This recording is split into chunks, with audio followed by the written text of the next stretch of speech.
Hi everyone, welcome to our nutrition and immunity class with Let's Move Pittsburgh and the UPMC Health Plan. My name is Maris. I'm a Let's Move Pittsburgh program coordinator and registered dietitian at Phipps Conservatory. And I have with me Cassie Smolik, who is a senior healthy lifestyles coach with the UPMC Health Plan. And our lovely co-host for this evening, who will be monitoring the chat, is Sarah Cullo, who's also a Let's Move Pittsburgh program coordinator. So like the previous classes, you all are on mute, but we encourage you to use the chat function to add any comments, questions. I'll be asking you all some questions, and I encourage any participation. And Sarah and I will just be sifting through the chat throughout class to field those answers. I also just want to give a big thank you to the UPMC Health Plan for their generous funding to Let's Move Pittsburgh. So here is our class outline. We're going to start off by talking about our immune system and just all of the amazing things that it does. And then we're going to talk about food's role in supporting the immune system. We're going to end with a discussion on the microbiome. And Cassie's going to wrap up our class with a food demo of an Orange Julius.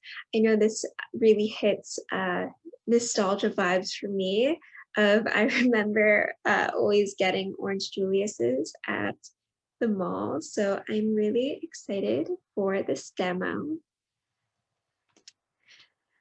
But I want to start off class with a question for you. So we all have those go-to foods that we gravitate to when we're feeling under the weather. I have fond, or I guess not so fond, childhood memories of my mom serving me Gatorade and buttered saltines and salty broth on a TV tray when I was sick. And I actually can't drink orange Gatorade to this day because there's just some horrible memories attached to it. But I would love to take a moment here to reflect upon what are your go-to sick foods? Is there a theme or story behind why you gravitate to them? Any wisdom or traditions passed down from generation to generation? Or maybe a strong sense of comfort when you eat these foods? So please share your answers in the chat. I would love to hear what you have to say.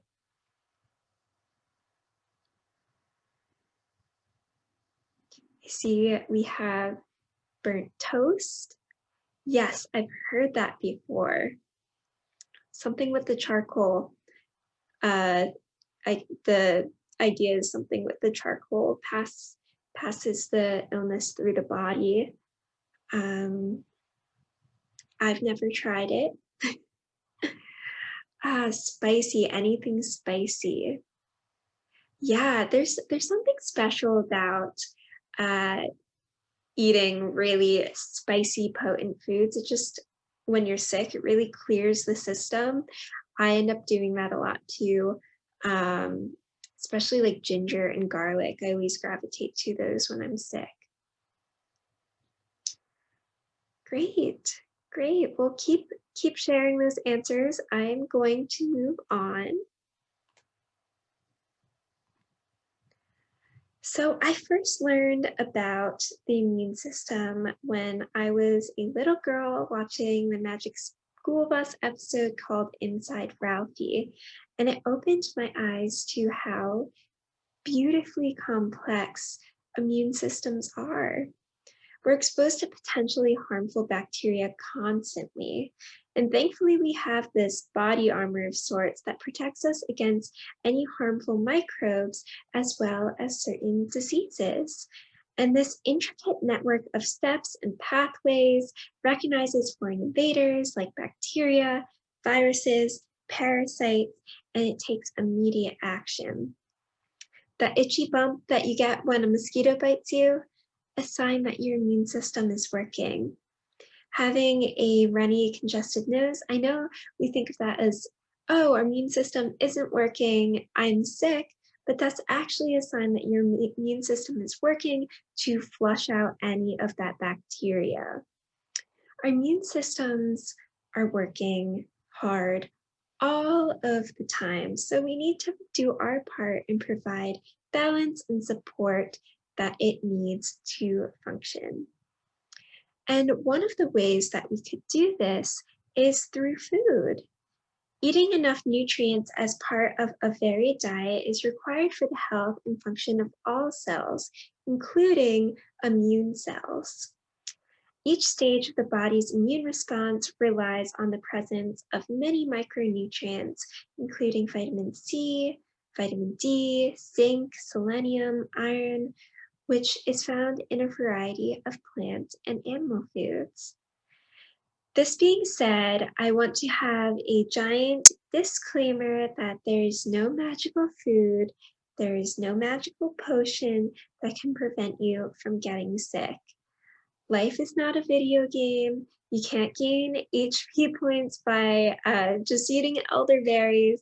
And I know it's not exciting advice, but a balanced diet consisting of a range of vitamins and minerals combined with healthy lifestyle factors and adequate sleep and exercise and low stress most effectively prepares the body to fight infection and disease.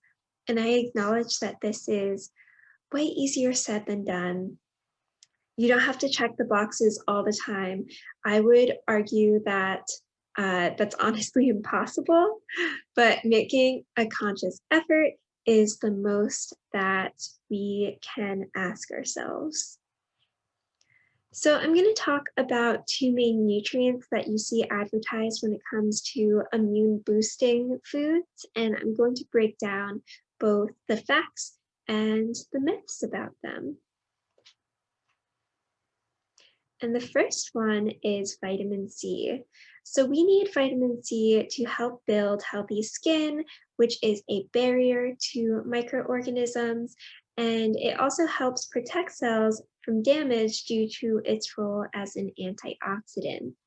And sources of vitamin C, I know we typically think of citrus fruits, but you could also find vitamin C in a plethora of vegetables as well, like Brussels sprouts and broccoli and bell peppers. Now, I see a lot of folks megadose on vitamin C when they are sick. And the marketing of these products is very powerful and very convincing.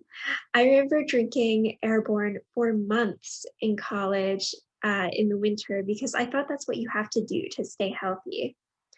But studies have shown that the absorption of vitamin C decreases to less than 50% when taking amounts greater than 1,000 milligrams, which is the typical amount you see on these vitamin C powders.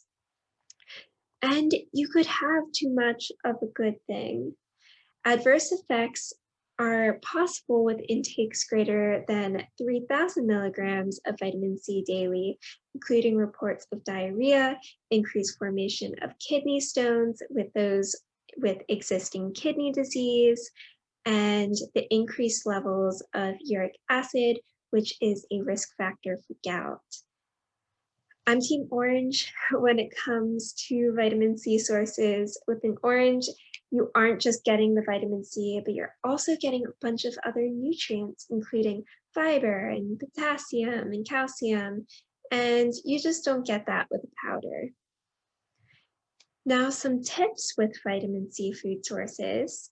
Vitamin C can be destroyed by heat and light. So high heat cooking temperatures or prolonged cooking times can break down the vitamin. And because it's water soluble, vitamin C also can seep into the cooking liquid and be lost if the liquids are thrown out and not consumed.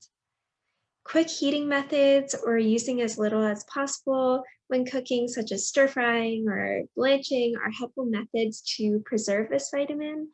And foods at peak ripeness, eaten raw, contain the most vitamin C, which is just another reason to try to eat seasonally and locally if you could do so.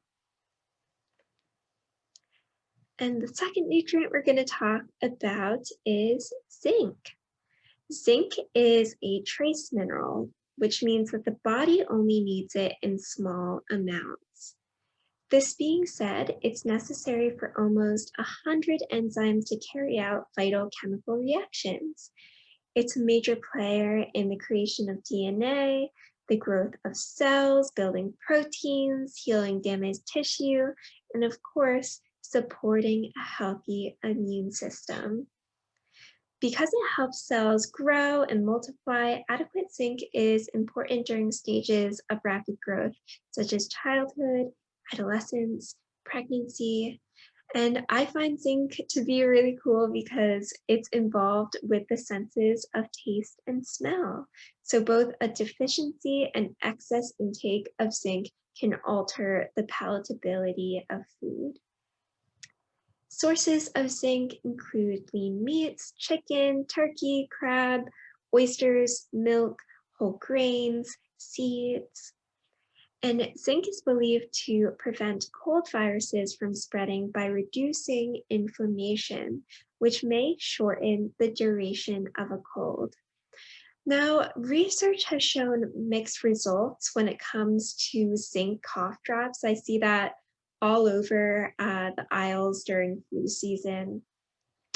And a Cochrane review of clinical trials found that zinc cough drops did not prevent colds, but when taken within a day of onset of cold symptoms, think sore throat, sniffles, the lozenges could tame the severity of the cold. So foods high in zinc are just as helpful as cough drops, if not more. And cough drops are just one of those things where they can help you feel a little bit better, but they certainly won't cure your cold. So we're going to end with a little discussion on the microbiome. I want you to picture downtown Pittsburgh during a really busy time. I think of the Three Rivers Arts Festival. The sidewalks are packed. There's people trying to get to work. Other people are sitting on the grass listening to music. A bunch of families, a bunch of friends. There are different vendors everywhere, different performances. There's a lot of commotion. Now, imagine this at the microscopic level, and you have an idea of what the microbiome looks like inside of our bodies. It consists of trillions of microorganisms inside of us, and each person has an entirely unique network of microbiota that is originally determined by one's DNA. And this is an area of intense and active research. There's a lot that we don't know, but scientists are finding that the microbiome plays a key role in immune function. And environmental exposures in diet can change one's microbiome to either be beneficial to health or place one at greater risk for disease. The diet plays a large role because it determines what types of microbes hang out in our intestines. And I'm going to break down two terms that you typically associate with the microbiome, and that is prebiotics and probiotics. And probiotics are the good bacteria that we can replenish through food choices and supplements. To maintain a healthy colonization in the digestive tract, probiotics should be taken or eaten regularly. And you can find probiotics in fermented foods like yogurt with live active cultures, fermented vegetables, sauerkraut, tempeh, kombucha, kimchi, miso, the list goes on and on. Now, prebiotics are fiber-rich foods that help probiotics flourish by providing a steady and nutrient-rich diet. They're literally the food for probiotics. And when probiotics break down prebiotics in the colon, they produce a short-chain fatty acid, which fuels digestive cells and protects the digestive tract against harmful bacteria. And you want to make sure you're getting enough prebiotics by eating a fiber-rich, plant-rich diet with plenty of fruits, vegetables, whole grains, and legumes.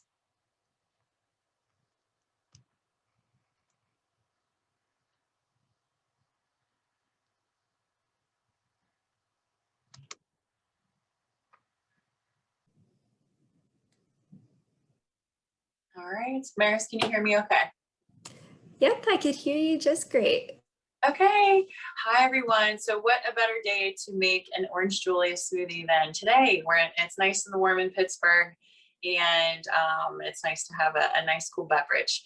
But not just any nice cool beverage, like we talked about, one that's going to be rich in probiotics, prebiotics to stay nice and healthy. So first, let's go over the ingredients. This one's very simple this week. We're literally just throwing everything in a blender. So get your blender out. What's going in the blender is a 1/3 cup of orange juice. So we talked about oranges, we talked about orange juice. So we're going to need a third a cup of orange juice.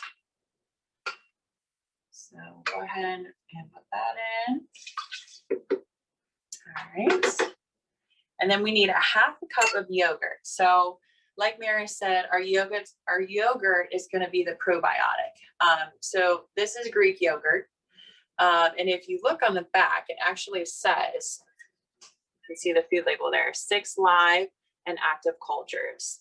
So that's what's going to help with to develop a healthy gut. So like she said, the probiotics work with the prebiotics, which are the fibers, fruits, and vegetables. So we're going to be adding some fruit to this as well. So 1/2 cup of yogurt. And just a little trick, a 1/2 cup of yogurt. I don't know how many of you have a food scale. You don't need one, you can just measure it. But especially when I'm throwing things into the blender, I like to just set my blender on my food scale. And then that way I don't have to dirty any measuring cups. So that's just a little tip there. So a 1/2 cup of yogurt is 113 grams. So I'm just gonna zero that out. And a 1/2 cup of Greek yogurt goes into the blender. Or like I said, 113 grams. Okay, there we go. Our probiotic. We have 1 large banana. So I've already peeled this and I've cut it up into slices, and I just set this in the refrigerator right before this demo. So if it's not frozen, it's just not going to be as cold. So if you don't have time to freeze your banana, you can of course throw that in there. But 1 large banana goes in. Then we need 1 teaspoon of vanilla for some flavor. Teaspoon of vanilla goes in.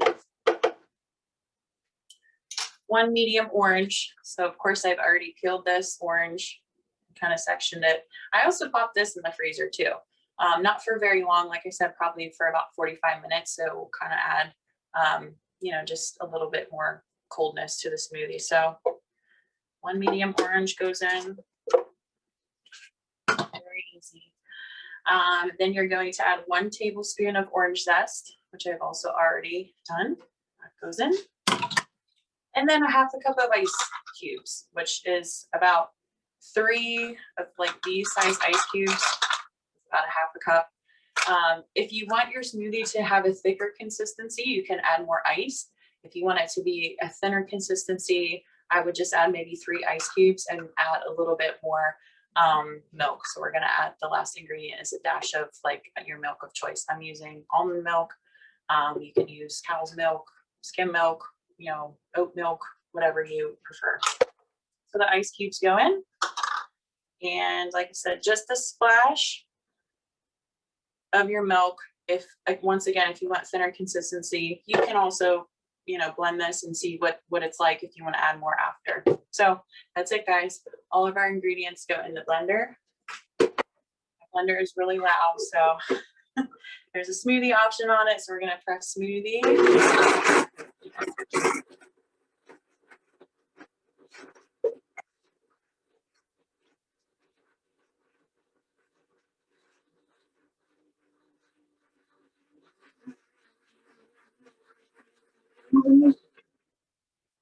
My blender gets a little aggressive at times, but I think that amount of time is just fine. So as you can see, it is a little bit more of a thicker consistency, and I'm going to pour it into a cup so you can see. So put it in there. Oh, it's definitely thick. Might be easiest to kind of put this in with a spatula, but I just wanted to show you the consistency there. So this is a little thicker, like I said. You guys see that? Nice color, lots of nutrients. I see someone asked if you can add alcohol to that. You could, I guess, if you wanted to, but we're focusing on nutrients here. But let's taste it. Definitely refreshing, tons of flavor. And I think with something like this, obviously you can buy, smoothies at different restaurants and different places, but I think there comes a whole different part of it when you're able to make it yourself. You know what's in it. There's no added sugar. You're putting whole fruits in it, yogurt. So I think that it's nice to know just what's going into your smoothies, because smoothies can often have a lot of extra, added things to them, causing extra sugar or extra calories that you might not even be aware of. So here you have it, guys. This is your Orange Julia smoothie. It makes 2 servings, 160 calories about per serving, 0.4 grams of fat, 6 grams of protein, and about 35 grams of carbs. So there you go. I hope you enjoy, and I'm here for any questions you have.